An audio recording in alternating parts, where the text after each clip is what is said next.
Now, Robin was 25 years old when he took the plunge, got a hair transplant done at a local clinic, patiently awaited for the result over a year, but when the final result unveiled itself, he was disappointed to see that he still appeared in his 30s. Now, what went wrong? The answer, my friends, lies in the often overlooked aspect of hair restoration, temple point restoration. Many patients and clinics as well focus solely on the frontal hairline, believing that lowering the hairline is the key to the fountain of youthfulness. However, a natural, aesthetically balanced hair transplant must also consider the temple points, as will be made clear in the case report of Robin that I am going to present to you today.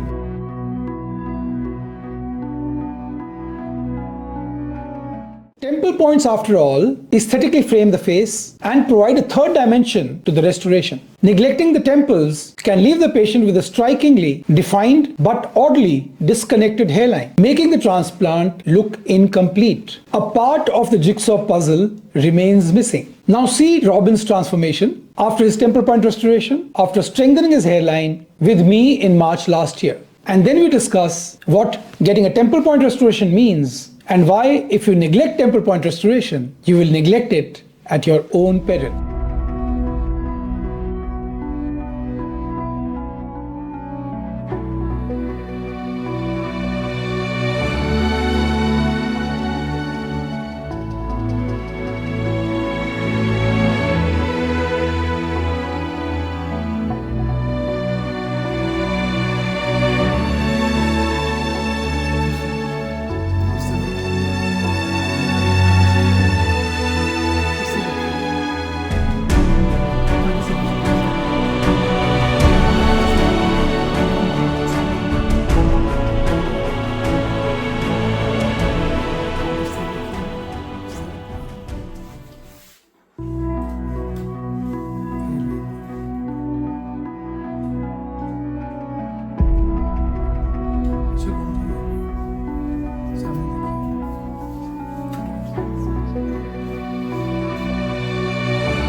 Some years back, I did a video on detailed temple point restoration, and the link to which is above. You can watch it after you watch this video. The temple points define the lateral boundaries of the forehead and significantly contribute to facial harmony. While the frontal hairline creates a forward projection of the scalp, the temple points determine the horizontal dimension of the forehead. Many patients, as I said earlier, focus only on the receding hairline, assuming that restoring the hairline alone will restore the youthfulness, ignoring the fact that temples also, along with the hairline, recede with time, widening the forehead and giving it an aged appearance. After all, no one has a youthful, dense hairline paired with receded, thinning temples. This discrepancy, when it exists, makes even a well-performed hair transplant for the hairline look artificial, look unnatural. Unfortunately, many clinics as well avoid temple point restoration. After all, extra time, extra skill is required for temple point restoration. Itinerant or undertrained staff may lack the finesse, the skill for temple point restoration. And some doctors who are not plastic surgeons, who do not know about facial anatomy, even fear damaging the underlying facial nerve. The facial nerve running just underneath the temples petrifies them no end. And therefore, temple point restoration remains one of the most ignored yet crucial aspects of hair transplant aesthetics. A youthful forehead is compact and well framed, tapering at the edges instead of appearing wide and open. Strong temple points reduce the perceived width of the forehead, creating a balanced, oval or heart-shaped face, features that are commonly associated with youthfulness. In contrast, a broad forehead with temple recession gives the impression of an aging, skeletal,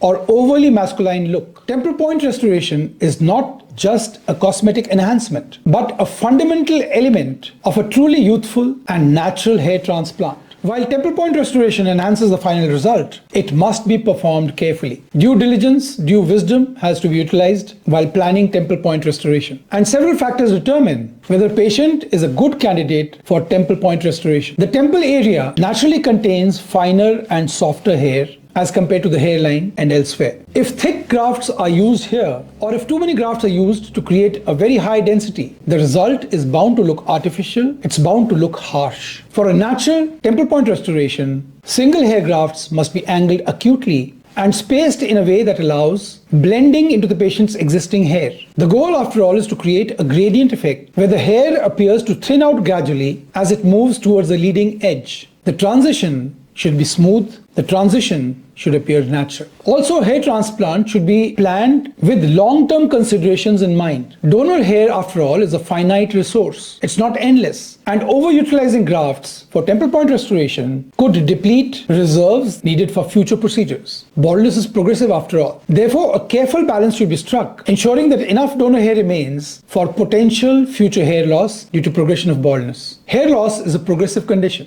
and temple point restoration should account for the patient's family history of baldness. And if a patient is genetically predisposed to significant hair loss, extensive grades of baldness, and aggressive temple point restoration in his younger days could later look unnatural, artificial, as surrounding areas continue to recede. Therefore, a skilled surgeon, in his patient's own interest, must design temple points to remain proportionate even as baldness progresses. A hair transplant without temple point restoration is like painting a portrait but leaving out the background. The subject may be detailed and vibrant, but the composition lacks depth, lacks cohesion. Just like a strong jawline and defined cheekbones enhance facial youthfulness, well-designed temple points complete the forehead's natural curvature, restoring a natural and aesthetically pleasing look. So to end, I would like to state that a truly natural and youthful hair transplant goes beyond simply restoring the hairline. It must consider the entire facial framework, including the temples. Neglecting the temple points may leave the patient with an incomplete, disjointed, or unnatural result. However, temple point restoration must be approached strategically, ensuring a seamless blend between the hairline and the temples. The use of soft, naturally placed hairs for an effaced look is important. And lastly, there should be sufficient donor reserves left for future progression of baldness. By restoring not just hair density, but also facial proportion and balance, temple point restoration ensures a truly youthful transformation. Because in hair transplant, it's not just about adding hair. It's about restoring aesthetics. It's about restoring harmony. So that is the talk for the day. If you're considering a hair transplant or feel that your last procedure left you with an unnaturally isolated hairline, temple point restoration might be the missing piece. So book a consultation today and take the next step towards a balanced, natural, and youthful appearance. Call us at the numbers above. Have a nice day and God bless you.